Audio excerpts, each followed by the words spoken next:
Hey everyone, welcome back to the channel.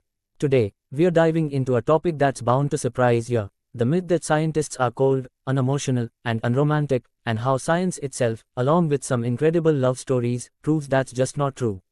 We've all seen the stereotype in movies, the scientist in a lab coat, all logic, no heart, more interested in test tubes than love letters.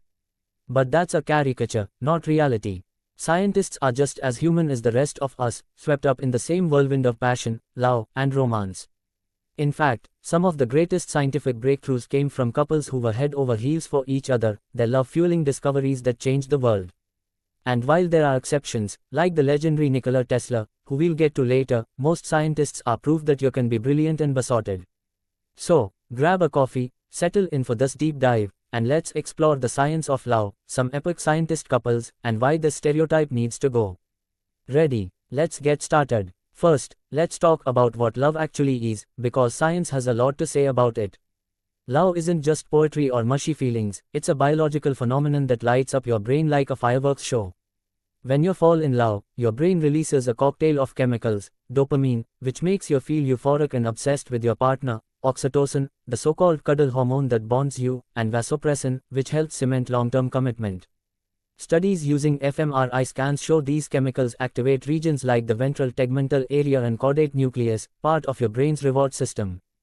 It's the same system that makes you crave chocolate or get a rush from solving a puzzle. Anthropologist Helen Fisher breaks love into three systems: lust, driven by testosterone; attraction, fueled by dopamine; and attachment, powered by oxytocin. This isn't just for artists or romantics, it's universal, hardwired into all of us, including scientists.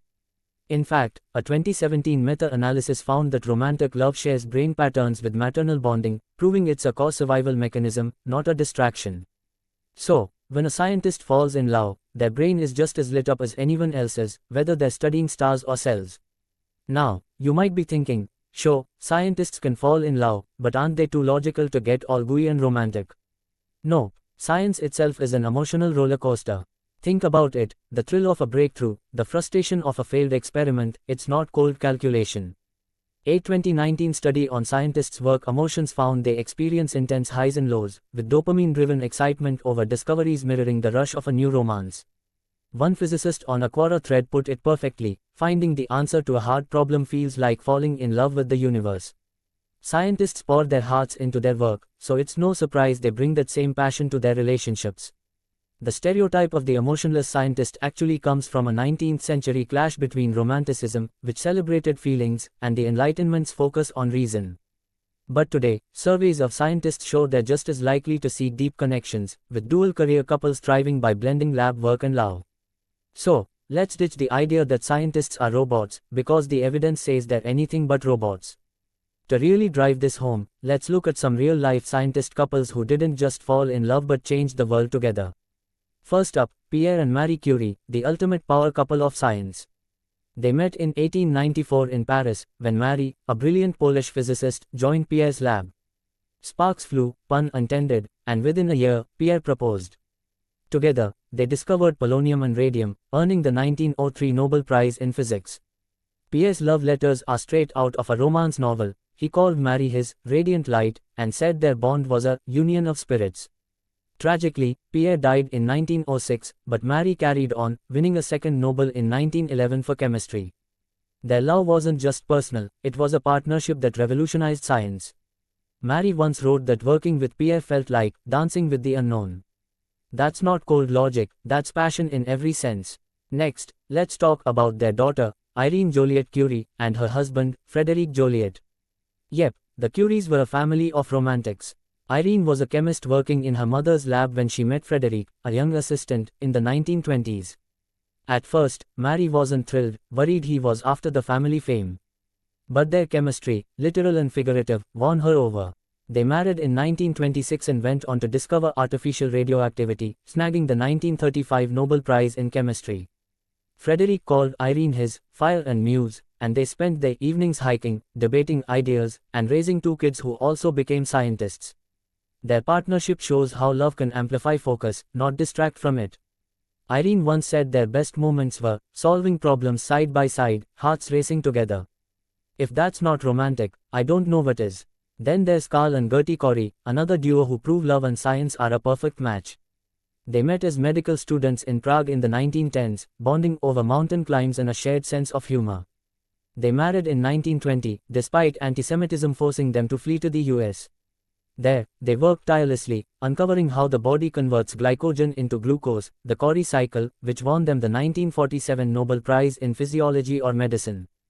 Gertie called Carl her scientific soulmate, and their letters reveal a playful, tender bond, filled with poetry and inside jokes. Facing sexism and exile, their love kept them grounded.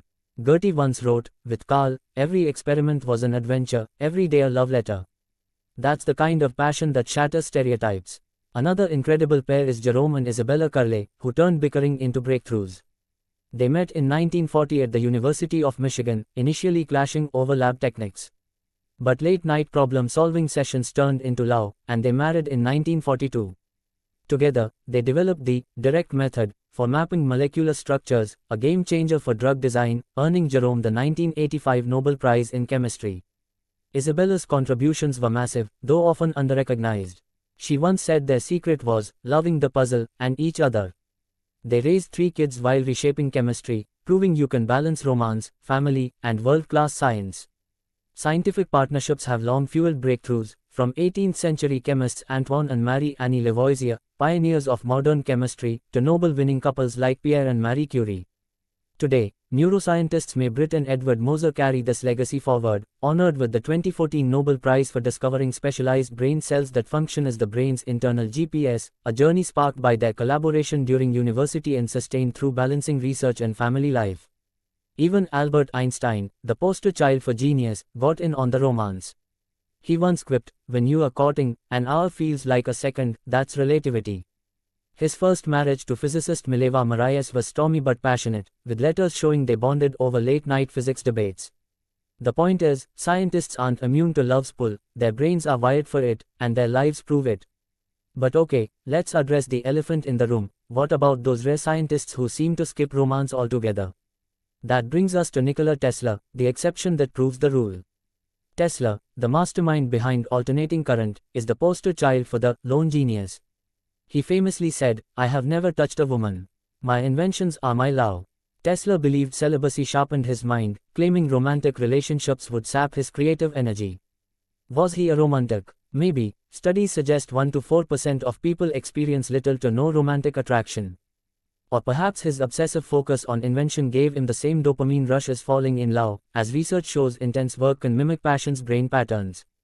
Tesla's quirks are legendary. He was obsessed with pigeons, calling one his true love, and lived a solitary life devoted to his lab.